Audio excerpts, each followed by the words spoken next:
ಈ ಮಕ್ಕಳು ಹೋದ್ರೆ ಅದನ್ನು ಹೊಲಸ್ನಾರ್ತೈತೆ ಅಂತ ಮೂಗು ಮುಚ್ಕೊಂತೀರಿ. ಈ ದೇವನ ಸೃಷ್ಟಿ ಎಷ್ಟು ರಹಸ್ಯಪೂರ್ಣ ಅಂದರೆ, ಯಾವ ತಿಪ್ಪೆಯನ್ನು ಮುಟ್ಟಿದ್ರೆ ಕೈ ತಗೊಳ್ತೀವಿ, ಯಾವ ತಿಪ್ಪೆಯ ಮಗ್ಗಲು ಹೋದ್ರೆ ಹೊಲಸು ನಾರ್ತೈತೆ ಅಂತ ಮೂಗು ಮುಚ್ಕೊಂತೀವಲ್ಲ, ಅಂಥ ತಿಪ್ಪೆಯ ಗರ್ಭದೊಳಗಿಂದನೇ ಒಂದು ಸುಗಂಧ ಸೂಸುವ ಹೂವು ಅರಳಿ ನಿಲ್ತೈತೆಲ್ಲ. ಇದು ಸೃಷ್ಟಿಯ ವೈಚಿತ್ರ್ಯ. ಈ ಸೃಷ್ಟಿ ಅಷ್ಟು ರಹಸ್ಯವಾಗಿದೆ. ದೇವರು ಈ ಜಗತ್ತಿನಲ್ಲಿ ಮತ್ತು ಜೀವನದಲ್ಲಿ ಅತ್ಯಂತ ರಹಸ್ಯವನ್ನು ತುಂಬಿಟ್ಟು ನಮಗೆಲ್ಲ ಕಳಿಸಿದ್ದಾನೆ ಈ ಜಗತ್ತಿಗೆ.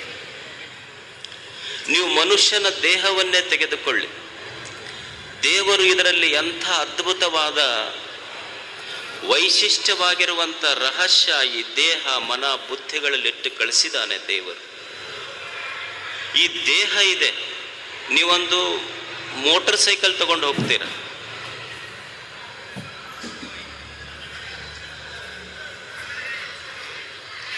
ನೀವೊಂದು ಸೈಕಲ್ ತಗೊಂಡು ಬರ್ತೀರಿ, ಮೋಟರ್ ಸೈಕಲ್ ತಗೊಂಡು ಹೋಗ್ತೀರಿ.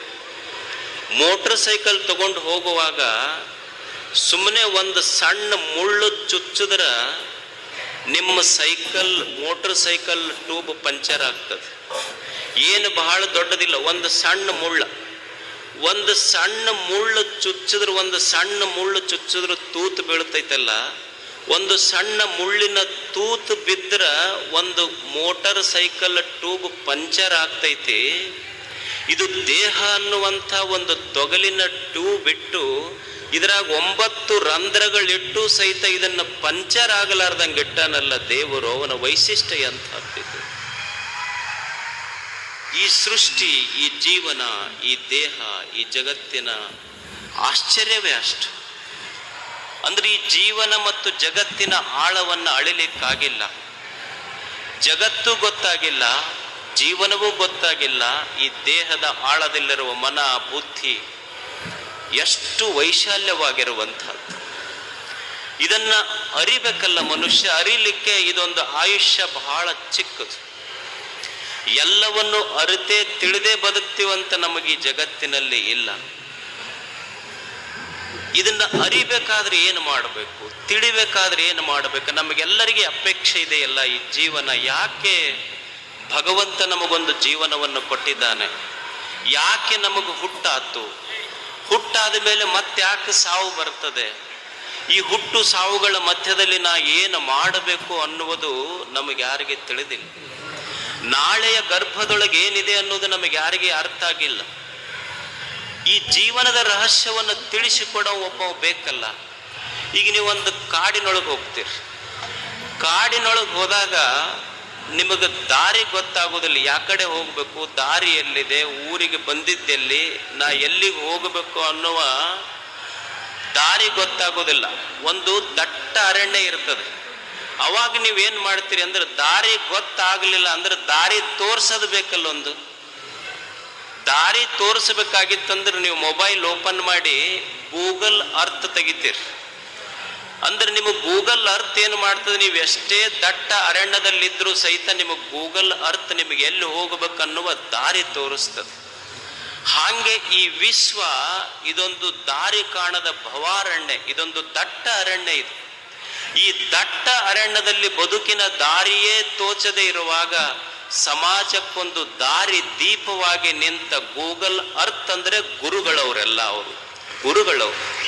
ಒಂದು ಗೂಗಲ್ ಅರ್ತ್ ಇದ್ದಂಗೆ ಎಷ್ಟು ಗುರುಗಳ ನೋಡಿ. 25 ವರ್ಷಗಳ ರಜತ ಸಮಾರಂಭ,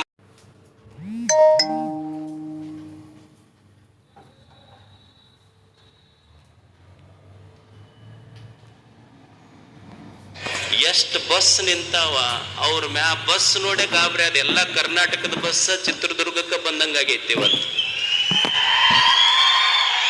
ಅವ್ರ ಮ್ಯಾಲ ನಿಮ್ಮ ಪ್ರೇಮ ಎಷ್ಟು, ಗುರುಗಳ ಮೇಲೆ ಭಕ್ತಿ ಎಷ್ಟು ನಿಮ್ಮದು.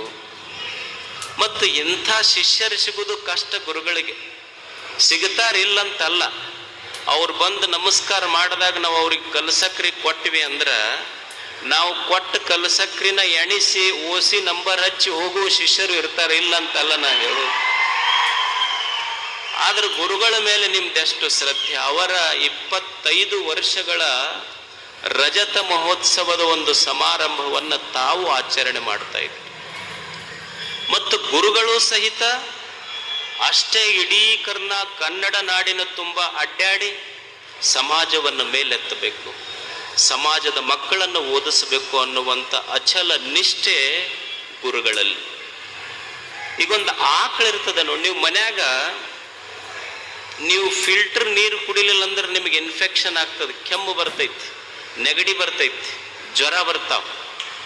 ಸುಮ್ಮನೆ ಫಿಲ್ಟರ್ ನೀರು ಕುಡ್ಲಾರ್ದಕ್ಕೆ ನಮಗೆ ನೆಗಡಿ ಬಂತ್ರಿ, ಜ್ವರ ಬಂತು ಅಂತೀವಿ ನಾವು. ಒಂದು ಆಕಳಿರ್ತೈತಿ, ಆಕಳ ಅದೇನು ಫಿಲ್ಟರ್ ನೀರು ಕುಡ್ದಿಲ್ಲ, ಎಲ್ಲೋ ಮೇಯಕ್ ಬಿಟ್ರಿ ಅಂದ್ರೆ ಹೊಲಸು ಕಸ ತಿಂದೈತಿ, ಬರಾಗ ಹಳ್ಳದ ರಾಡಿ ನೀರು ಕುಡ್ದೈತಿ, ಮನೆಗೆ ಬಂದ ಮೇಲೆ ನೀವು ಹಾಕಿದ ಮುಸುರಿ ನೀರು ಕುಡ್ದೈತಿ. ಅಂದ್ರೆ ಒಂದು ಆಕಳು ಕಾಡಿಗೆ ಹೋದಾಗ ಕಸ ತಿಂದೈತಿ, ಬರುವಾಗ ಹಳ್ಳದ ರಾಡಿ ನೀರು ಕುಡ್ದೈತಿ, ಮನ್ಯಾಗ ಬಂದಾಗ ಮುಸುರಿ ನೀರು ಕುಡ್ದೈತಿ. ಅಂದ್ರೆ ಕಸ ತಿಂದು ರಾಡಿ ನೀರು ಕುಡಿದು ಎಂಜಲ ನೀವು ಹಾಕಿದ ಮುಸುರಿ ನೀರು ಕುಡಿದು ಆಕಳ ತನ್ನ ಕರುವಿಗೆ ಹಾಲು ಕೊಟ್ಟಿತ್ತಲ್ಲ, ಹಾಲು ಕುಡಿದ ಕರುವಿಗೆ ಎಂದು ಇನ್ಫೆಕ್ಷನ್ ಆಗಿಲ್ಲ, ಅಮೃತ ಕೊಟ್ಟೈತದ. ಹಾಗೆ ಒಬ್ಬ ಗುರು ಜೀವನದಲ್ಲಿ ನೂರಾರು ಕಷ್ಟಗಳನ್ನು ತಾನು ಸ್ವೀಕಾರ ಮಾಡಿ ತನ್ನ ಶಿಷ್ಯರಿಗೆ ಕೊಟ್ಟದ್ದು ಜ್ಞಾನ ಸೇವೆಯ ಅಮೃತ. ಅವ ಗುರುತಾಯಿ ಆತ, ಅಷ್ಟೇ ಆತ. ಒಬ್ಬ ಗುರುತಾಯಿ ಸಮಾಜಕ್ಕೆ. ಅಂಥ ಗುರುಗಳ ರಜತ ಮಹೋತ್ಸವ ಇದು. ಅವರು ಸನ್ಯಾಸ ದೀಕ್ಷೆಯನ್ನು ಸ್ವೀಕರಿಸಿ 25 ವರ್ಷಗಳಾಯ್ತು. ಒಬ್ಬ ಗುರು ಅಂತ ಯಾರಿಗನ್ನಬೇಕು? ಒಬ್ಬ ಗುರು ಅಂದ್ರೆ ಯಾವನ ಮಾತಿನಲ್ಲಿ ಸತ್ಯದ ಬೆಳಕಿದೆ, ಶಾಂತಿಯ ನೆರಳಿದೆ, ಅಂಥವನಿಗೆ ಗುರು ಅನ್ನಬೇಕು.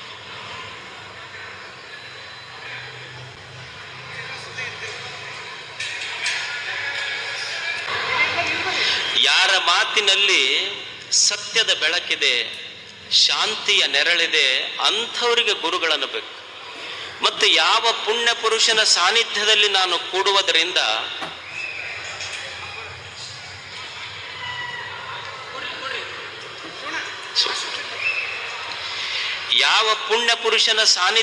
ನಾನು ಕೂಡುವುದರಿಂದ ನಮ್ಮ ಮನಸ್ಸುಗಳ ಅರಳುತ್ತವಲ್ಲ, ಯಾವ ಪುಣ್ಯ ಪುರುಷರ ಸಾನ್ನಿಧ್ಯದಲ್ಲಿ ನಾವು ಕೂಡುವುದರಿಂದ ನಮ್ಮ ಹೃದಯಗಳು ಅರಳ್ತಾವಲ್ಲ, ಅಂಥವರಿಗೆ ಗುರು ಅನ್ನಬೇಕು.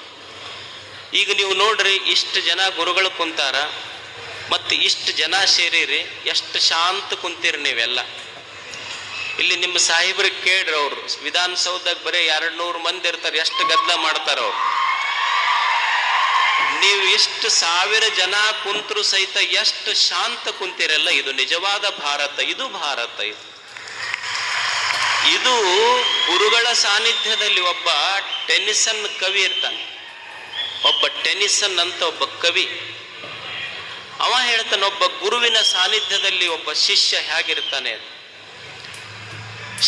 ಗುರು ಒಂದು ಸೂರ್ಯ ಎಲ್ಲದಾನಂದ್ರ ಸುಮಾರು 15 ಲಕ್ಷ ಕಿಲೋಮೀಟರ್ ದೂರದಲ್ಲಿರುವ ಸೂರ್ಯ ನನ್ನ ಮನೆಯ ಅಂಗಳದಲ್ಲಿರುವ ಒಂದು ಮಗ್ಗು.